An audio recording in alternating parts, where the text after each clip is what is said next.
नमस्कार दोस्तों, India strikes channel पर आपका स्वागत है। इस वीडियो में हम बात करने वाले हैं हमारे एक ऐसे पड़ोसी की जिसने अपने 60 साल के इंडिपेंडेंस में 50 साल मिलिट्री का राज देखा है। जी नहीं, हम पाकिस्तान की बात नहीं कर रहे हैं, हम बात कर रहे हैं हमारे ईस्टर्न बॉर्डर से लगे म्यांमार की। म्यांमार में हाल में परिस्थितियां काफ़ी ही कॉम्प्लेक्स हो रही हैं और खबर यहाँ तक आ रही है कि आने वाले समय में बहुत ही शॉर्ट टाइम में म्यांमार यूएसएसआर की तरह छोटे छोटे टुकड़ों में बंट जाएगा। इसको हम अलग अलग सोर्सेज के माध्यम से इसको समझने की कोशिश करेंगे और जानेंगे क्या है पूरी हकीकत। वीडियो को शुरू करने से पहले वीडियो को लाइक करके चैनल को सब्सक्राइब कर लें और बेल आइकन भी दबा दें। आइए शुरू करते हैं। तो जैसे कि हमने आपको शुरुआत में बताया कि पिछले 60 साल के इंडिपेंडेंस में म्यांमार ने तकरीबन 50 साल मिलिट्री हुंटा का राज देखा है। जिस तरह से पाकिस्तान में मिलिट्री ने काफ़ी सालों से आयरन फिस्ट के साथ रूल किया है, उससे भी ज़्यादा स्ट्रांगली और ज़्यादा बर्बरता से मिलिट्री हुंटा ने म्यांमार में रूल कर रही है। और उसमें बीच बीच में कभी कभी वो डेमोक्रेटिक पार्ट को बीच में ले आते हैं, वहाँ पर इलेक्शंस करवाते हैं और फिर थोड़े ही समय बाद फिर से पूरा पावर और कंट्रोल अपने हाथ में ले लेते हैं। इसी तरह का कुछ उन्होंने 2021 में भी किया था। 2015 में ऑंग सान सू की को इलेक्ट करके गवर्नमेंट में लाया गया था, जो 2021 तक उसने रूल किया। लेकिन उसके बाद फरवरी 2021 में मिलिट्री हुंटा ने ऑंग सान सू की को जेल में बंद कर दिया और फिर से म्यांमार का कंट्रोल अपने हाथ में ले लिया। इसके पीछे कई सारी वजहें बताई जा रही हैं, लेकिन इसके बाद जो हुआ वो काफ़ी ही चौंका देने वाला था। उस समय तक म्यांमार में अलग अलग राज्यों में छोटे छोटे एथनिक ग्रुप्स थे जो वहाँ के मिलिट्री लीडर्स को और मिलिट्री कैंप्स पर हमला करते थे और वहाँ से आर्म्स एंड एम्युनिशंस लूट लेते थे ताकि वो आने वाले समय में मिलिट्री को काउंटर कर पाएँ। लेकिन फरवरी 2021 के बाद म्यांमार में कुछ ऐसा हुआ कि जिसने हाल की परिस्थितियों को जन्म दिया है और जो प्रश्न आज उठ रहे हैं उसकी नींव अप्रैल 2021 में रखी गई थी। फरवरी 2021 को आज 1000 दिन से ज़्यादा हो गए हैं, लेकिन शुरुआती समय में ही अप्रैल 2021 में अलग अलग स्टेट्स के जो लोकल लीडर्स थे, लोकल एथनिक ग्रुप्स के लीडर्स थे, उन्होंने साथ में मिलके वहाँ पर एक पैरेलल गवर्नमेंट का गठन किया। उन्होंने इस गवर्नमेंट को NUG यानी कि नेशनल यूनिटी गवर्नमेंट का नाम दिया। इस नेशनल यूनिटी गवर्नमेंट में अलग अलग राज्यों से कई सारी पार्टीज के रिप्रेजेंटेटिव्स जुड़े हुए हैं, जिसमें NLD यानी कि national league of democracy, new Mon state party, independent कुछ रिप्रेजेंटेटिव्स, चिन नेशनल फ्रंट और वैसे कई अन्य छोटे छोटे राज्य के रिप्रेजेंटेटिव्स उसमें शामिल हैं और अलग अलग रोल्स एंड रिस्पॉन्सिबिलिटीज हैंडल कर रहे हैं। इसको यूरोपियन पार्लियामेंट ने भी रिकग्निशन दे दिया है।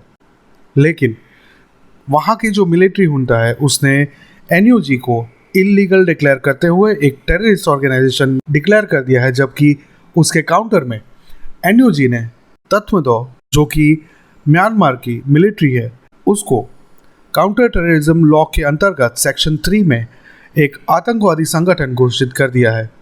अप्रैल 2021 में एग्जिस्टेंस में आने के बाद इतने सालों के मिलिट्री के वायलेंट रूल को देखते हुए NUG ने एक आर्म्ड विंग का गठन किया जिसको पीपल्स डिफेंस फोर्स नाम दिया गया।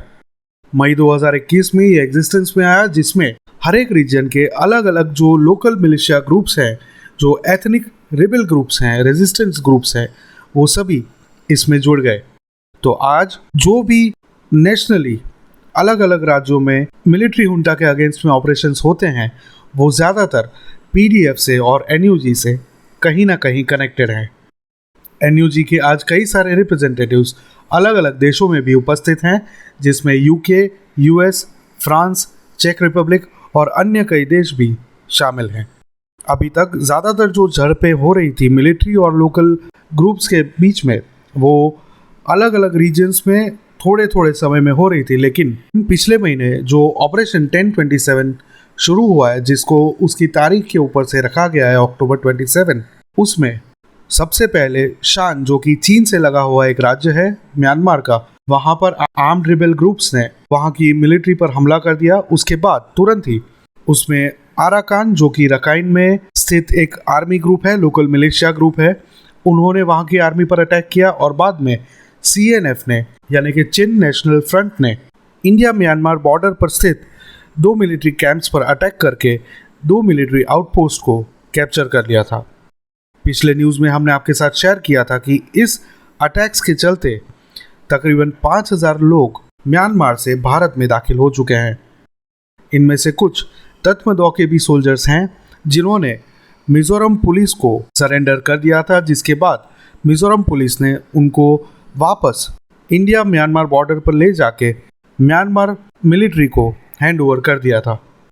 इस तरह से परिस्थितियां डेवलप हो रही हैं म्यांमार में। उसके चलते ये देखा जा रहा है कि धीरे धीरे करके पूरे ही म्यांमार में, चाहे वो नॉर्थ में हो या फिर साउथ में, चाहे वो रखाइन में हो या शान में या फिर किसी भी सगैंग, चिन या किसी भी अन्य राज्य में, सभी जगह पर इस तरह का आर्म रेजिस्टेंस बड़ी मात्रा में शुरू हो गया है।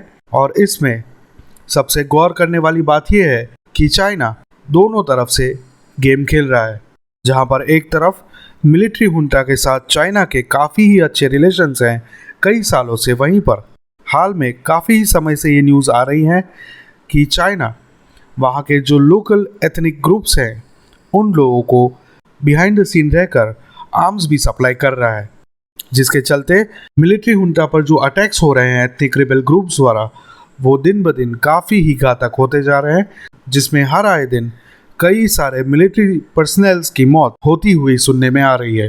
इसके चलते कई सारे मीडिया आउटलेट्स और इंटरनेशनल ग्रुप्स ये अनुमान लगा रहे हैं कि म्यांमार आने वाले समय में छोटे छोटे रीजन्स में USSR की तरह बढ़ जाएगा और अलग अलग कंट्रीज डेवलप हो जाएंगी। लेकिन हकीकत ये है कि NUG और PDF ने जिस तरह से पूरे कंट्री में अपनी प्रेजेंस स्थापित की है और सभी एथनिक ग्रुप्स के लोगों को अपने में शामिल कर लिया है, उसके चलते संभावना ये है कि आने वाले समय में अगर तत्मदौ डिसॉल्व हो जाता है तो उसके बाद NUG की एक गवर्नमेंट स्थापित होगी, जिसमें फिर से म्यांमार एक डेमोक्रेटिक नेशन बन के उभरेगा और तत्मदौ की जगह पर फिर पीपल्स डिफेंस फोर्स वहाँ की ऑफिशियल मिलिट्री का रूप ले सकती है। म्यांमार से खबरें आना काफ़ी ही मुश्किल है, क्योंकि वहाँ पर ग्राउंड पर जर्नलिस्ट की प्रेजेंस तकरीबन ना के बराबर है। फिर भी हम अपनी ओर से पूरा प्रयत्न कर रहे हैं कि वहाँ की जो ज़मीनी हकीकत है उसको बाहर लाया जा सके और भारत में इसके क्या रिपरकशंस हो सकते हैं उसको आपके समक्ष प्रेजेंट किया जा सके।